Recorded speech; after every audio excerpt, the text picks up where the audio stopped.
கூப்பிட்டாரா நயினார் ஏவாவேலு அஸ்வத்தாமன்லாம் போடாதீங்க, நம்ம ஏழுமலை போட்டுருங்க. ஓகே ஐயா போட்டுறேன் ஐயா, அங்கே என்ன செலவெல்லாம் நான் பார்த்துக்கிறேன், எல்லாம் உங்களுக்கு கொடுக்குறேன், கட்சிக்கும் கொடுக்குறேன், நிதியும் கொடுக்குறேன், எல்லாம் கொடுக்குறேன், ஏழுமலை போட்டுருங்க.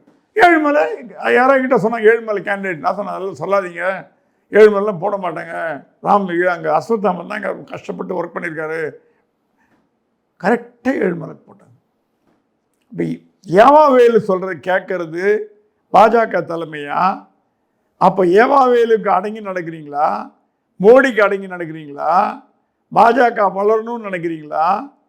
இப்போது அஸ்வத்தாமனை போட்டுருந்தீங்கன்னா வேவாவேலு தோக்கடிப்பார்ப்பான்னு சொல்ல மாட்டேன், டஃப் ஃபைட் கொடுத்துருப்பார்.